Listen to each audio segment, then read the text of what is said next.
Evening to all of you. Today we will explore chapter 5 of class 8 union executive.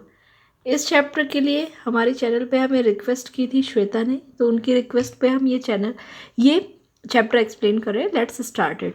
So the union executive as the name suggest union executive. यहाँ हम पढ़ेंगे government की body के बारे में कि executive body government की क्या होती है. Union executive as the name suggest group of executives. So what is the meaning of union executive? Union executive consists of president, vice president and council of minister headed by prime minister. एक ऐसी council जिसमें president होते हैं, vice president होते हैं और council of ministers होते हैं, और काउंसिल ऑफ मिनिस्टर्स को हेड करते हैं prime minister. So the union executive की, जैसा कि यहाँ पे ग्राफ पे भी हम देख सकते हैं, कंपोजिशन मीन्स बना किससे है. तो यूनियन ऑफ एग्जीक्यूटिव के टू मेन हेड्स हैं, प्रेसिडेंट और प्राइम मिनिस्टर. प्रेसिडेंट लीड करते हैं constitutional head of, president is the constitutional head of state. Means जितने भी स्टेट्स के कॉन्स्टिट्यूशनल हेड हैं वो प्रेसिडेंट होते हैं. एंड प्राइम मिनिस्टर जितने भी काउंसिल ऑफ मिनिस्टर्स होती हैं और जो हेड ऑफ जिनकी गवर्नमेंट होती है सेंटर पे, वो union executive. So what is the union executive? Union executive is a composition of, what is the composition of union executive? The union executive consist of president, vice president and council of minister headed by prime minister. इस तरह से अगर आप diagram बना के लिखेंगे अपने answers को तो आपको बहुत अच्छे मार्क्स मिलेंगे. Now who is the president? So in India पे हम जानते ही है कि इंडिया पे हाईएस्ट एग्जीक्यूटिव अथॉरिटी प्रेसिडेंट के पास में होती है. सो हमारे कॉन्स्टिट्यूशन में जितने भी एग्जीक्यूटिव पावर्स हैं यूनियन के, वो सारे प्रेसिडेंट को डेलीगेटेड हैं, और जितने भी ऑर्डर्स होते हैं यूनियन एग्जीक्यूटिव के, वो प्रेसिडेंट के नेम पे ही होते हैं. ही is the constitutional head of state and represents the Republic of India. वो इंडिया की रिपब्लिक को, इंडिया की लोगों को रिप्रेजेंट करते हैं, इंडिया की जो कॉन्स्टिट्यूशन है उसे रिप्रेजेंट करते हैं प्रेसिडेंट. इसीलिए जितने भी डिसीजंस होते हैं वो प्रेसिडेंट के नेम पे ही होते हैं. The vice president, the prime minister and council of minister are the officials and expert. So civil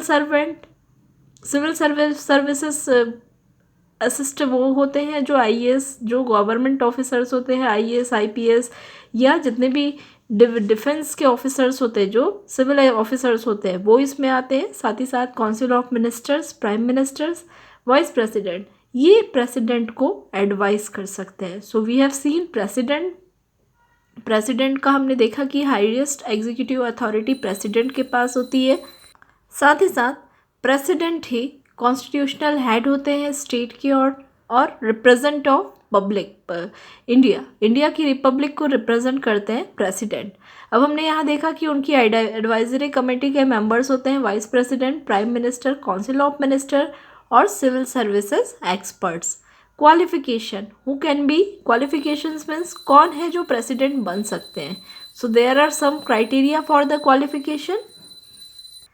The first criteria for being the president, he or she should be the citizen of India. वो president बनने के लिए सबसे पहले तो citizenship होनी चाहिए India की. वो पर्सन इंडिया में रहना चाहिए. सिटीजन ऑफ इंडिया मीन्स वो इंडिया के, भारत के नागरिक होने चाहिए. भारत की वोटर आईडी प्रूफ या कोई भी ऐसी आइडेंटिटी कार्ड उनके पास होनी चाहिए जिससे कि प्रूफ हो कि वो इंडिया के सिटीज़न है. फॉरेनर कभी भी प्रेसिडेंट नहीं बन सकते अगर उनके पास इंडिया की सिटीजनशिप नहीं है.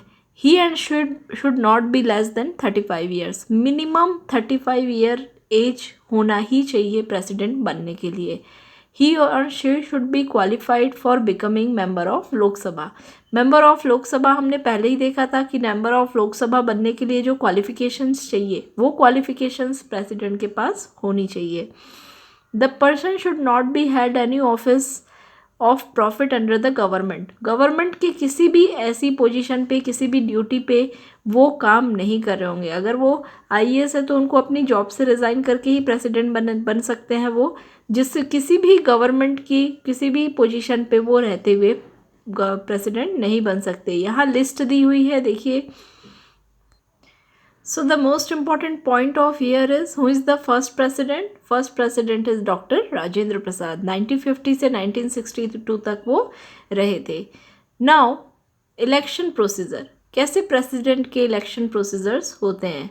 इसके लिए अगर प्रेसिडेंट के नेम के लिए आपको याद रखना है तो हमारी एक निमोनिक्स अलग है जिसमें हमने प्रेसिडेंट और प्राइम मिनिस्टर्स के नेम वीडियो पे बनाई हुई है. आप लोग अपनी मेल आईडी हमें कमेंट पे लिख सकते हैं जिससे कि वो वीडियो हम आपको ट्रांसफ़र कर देंगे, जिसमें प्रेसिडेंट्स के सारे नेम है अभी तक के प्रेसिडेंट्स के एंड प्राइम मिनिस्टर के, उनकी निमोनिक्स है जिससे आपको ईजिली ये नेम रिमेंबर हो जाएंगे. इलेक्शन प्रोसीजर, हाउ, कैसे हम प्रेसिडेंट्स को इलेक्ट करते हैं. सो जो प्रेसिडेंट के इलेक्शंस होते हैं वो डायरेक्ट लोगों के द्वारा नहीं किए जाते, इनडायरेक्टली किए जाते हैं. ऐसा कोई भी हमारे यहाँ पे इलेक्शंस नहीं होता है इंडिया में जिनमें प्रेसिडेंट को हम इलेक्ट करें. इनको इलेक्ट किए जाते हैं इलेक्टोरल कॉलेज पे. इलेक्टोरल कॉलेज वो जगह होती है जहाँ member of parliament and member of Lok Sabha legislative assembly के मेंबर्स मिल के एक इलेक्शन ऑर्गेनाइज करते हैं इलेक्टोरल कॉलेज पे. So India is known as republic. Republic means जिन ऐसे लोग जिनको पब्लिक ने, जिनको वोटिंग के थ्रू जो स्टेट के हेड्स होते हैं, सेंटर के हेड्स होते हैं, वही बनते हैं एमपी और एमएलए. ये एमपी और एमएलए मिलकर इलेक्ट करते हैं प्रेसिडेंट को. सो द प्रेसिडेंट इलेक्शन प्रोसीजर क्या होता है? The MP, member of parliament and member of legislative assembly of states, MLA, elect by in the electoral college the president. Now that is the election procedure. Then after terms, कितने दिनों के लिए, कितने years के लिए election होते हैं. So president is elected for the term of 5 years. 5 सालों के लिए. हालांकि जैसा कि आपने देखा यहाँ पे फर्स्ट प्रेसिडेंट, अगर we will see, आपने देखा कि doctor Rajendra Prasad is more than 5 years, वो 12 ईयर्स के लिए प्रेसिडेंट थे. इसी तरह से आप देखेंगे कि बहुत सारे ऐसे भी प्रेसिडेंट हुए जो मोर देन 5 ईयर्स थे. तो फिर से इलेक्शन होता है, दैट इज़ गिवन हियर. अगर प्रेसिडेंट की टर्म कंप्लीट हो जाती है तो फिर से इलेक्शंस होते हैं जिसमें फिर से वो अगेन उनको प्रेसिडेंट बनाया जा सकता है एज पर द कॉन्स्टिट्यूशन. सो री इलेक्शन कैन बी डन. उसमें अगेन नेक्स्ट 5 ईयर्स के लिए वो प्रेसिडेंट बन सकते हैं. And power and function. So what is the power and function of the president? The president के पास बहुत सारे पावर्स होते हैं जो डिफरेंट फील्ड पे होते हैं. So firstly we will focus on the executive powers और फंक्शंस. एग्जीक्यूटिव पावर्स वो पावर्स होते हैं जो हाईएस्ट अथॉरिटी पे होते हैं. President is the chief executive of the Indian union. Indian union के चीफ एग्जीक्यूटिव प्रेसिडेंट है. और जितने भी एग्जीक्यूटिव पावर्स हैं प्रेसिडेंट के पास में कॉन्स्टिट्यूशन से है, वो लॉ ऑफ जितने भी लॉज हैं पार्लियामेंट में, जितने भी लॉ होते हैं वो तब तक पास नहीं हो सकते, वो तब तक लॉ नहीं बन सकते. बिल कोई भी तब तक लॉ नहीं बन सकता जब तक प्रेसिडेंट उन पे साइन नहीं कर दे. सो बिल को लॉ बनने के लिए प्रेसिडेंट का साइन बहुत इंपॉर्टेंट होता है. That is the first executive power of president. The second executive power of president appoints the prime minister who enjoyed the support majority of member. अगर सेंट्रल पे जो इलेक्शंस होते हैं उनमें जिस पार्टी के पास भी ज़्यादा वोटिंग्स होती है, ज़्यादा नंबर्स होते हैं, उनको प्रेसिडेंट इनवाइट करते हैं, उनको प्राइम मिनिस्टर उनके हेड एक रिक्रूट करते हैं. So this is the second time with the advice of ministers. जिन काउंसिल ऑफ मिनिस्टर्स की एडवाइस से जो सेंटर पे जो गवर्नमेंट रहती है, prime minister. So the second power of president is to appoint prime minister of country. The third power, executive power of president is the council of ministers of the office. उन जितने भी council of ministers होते हैं उनको लोकसभा पे सारे members अपना support करें गवर्नमेंट को, सारे मिनिस्टर्स वहाँ पे सरवाइव कर सके, इस चीज़ की मॉनिटरिंग करना भी प्रेसिडेंट का वर्क होता है. हमारे प्रेसिडेंट ऑफ इंडिया के पास में राइट है, एग्जीक्यूटिव राइट है कि वो रिमूव कर सकते हैं किसी भी हाई ऑफिशियल्स को यूनियन गवर्नमेंट से, चीफ लेजिस्लेटिव को, किसी भी एम्बेसडर को, लेकिन वैलिड रीज़न के साथ. अगर कोई भी किसी भी तरह से किसी भी हायर ऑफिसर के ऊपर, किसी भी अटॉर्नी जनरल के ऊपर कोई भी चीज़ें अगर कुछ भी ब्लेम है तो वो उसे रिमूव कर सकते हैं। साथ ही साथ रिक्रूटमेंट का काम भी, जितने भी head of attorney general and head of the chief election commissioner, ये सारी के रिक्रूटमेंट का काम होता है प्रेसिडेंट का, with the advice of prime minister and council of ministers.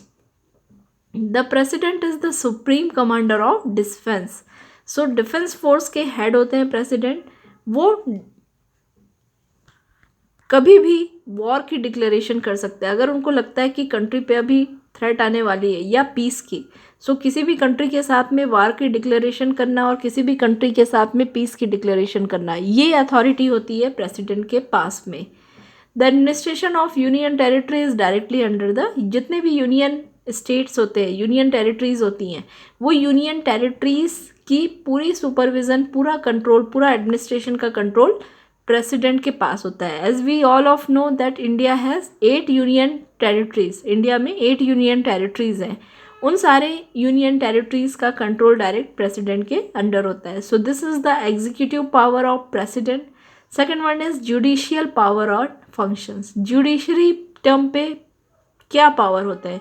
So most important power of president यहाँ आपको याद करना है कि नीड नहीं है कि ये याद रखें, सिर्फ एक ही पर्सन है जो कभी भी किसी भी पर्सन को पार्डन दे सकते हैं या उनकी reduce the sentence of any conviction. अगर किसी भी व्यक्ति को कोई सज़ा हुई है, उनकी सज़ा को कम करना, या किसी व्यक्ति को अगर हैंड टू डेथ, ऐसा फांसी की सज़ा हुई है, तो उस सज़ा को माफ़ ही करना, ये सिर्फ और सिर्फ एक ही पर्सन कर सकते हैं, वो है president. So president can reduce the sentence and pardon to the convicted person. Second, judicial law है। इन क्वेश्चन, अगर लॉ के लिए, पब्लिक के लिए कोई क्वेश्चन इंपॉर्टेंट है, so president can advise supreme court. लेकिन सुप्रीम कोर्ट यहाँ बाउंडेड नहीं है कि वो प्रेसिडेंट की बात माने। So only president has the power, as we know that supreme court is the highest law making authority, highest judiciary authority in India. So supreme court को भी किसी चीज़ के लिए सजेशन या ओपिनियन अपनी प्रेसिडेंट दे सकते हैं, but supreme court is not bounded to accept. ऐसा ज़रूरी नहीं है कि प्रेसिडेंट की सारी बातों को सुप्रीम कोर्ट को मानना है।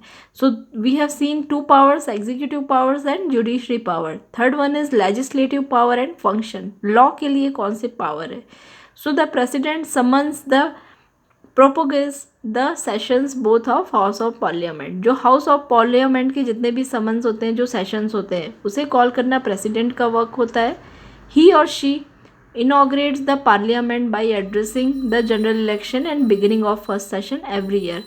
Every year जब elections होते हैं, so he or she inaugurates the parliament by addressing it after the general election. General elections every 5 years. The president president ही है जो फर्स्टली इनवाइट करते हैं उस पार्टी को जिन्होंने विन किया है। और फर्स्ट जो सेशन होता है एवरी ईयर, बिगिनिंग पे एवरी सेशन ईयर, उसे प्रेसिडेंट ही कॉल करके इनॉग्रेट करते हैं एंड पार्लियामेंट एड्रेस करते हैं। नो बिल, कोई भी बिल लॉ नहीं बन सकती जब तक उस पर प्रेसिडेंट के सिग्नेचर नहीं हो सकते। So he is the person who has the authority to making the bill to law. जब तक प्रेसिडेंट की सिग्नेचर नहीं होती है, जो बिल होती है वो बिल ही रहती है। लेकिन एक बार बिल पास हो गई मेंबर ऑफ पार्लियामेंट के via, then it can become a law with the signature of president. कोई भी मनी बिल इंट्रोड्यूस नहीं कर सकते हैं पार्लियामेंट में जब तक प्रेसिडेंट की उनमें रिकमेंडेशंस नहीं हो। So every money bill can be passed और can be introduced with the help of president only. So this is the legislative power. Legislative powers means law making power. This is the law making power of president. So thus we have completed the all the powers, executive, all the terms of president. हमने union executive के first part जो president है उनकी हमने सारी चीज़ें इस पे पार्ट 1 पे कवर कर ली है. This is the president, qualification, election procedure, terms, power and functions, and all the executive power, judicial power and legislative power. So this is the part 1 of this video. If you have any doubt, please write us on comment and please subscribe our channel because you will get all the beneficial related your CBSC beneficial related videos in that. Thank you for watching. Thank you so much.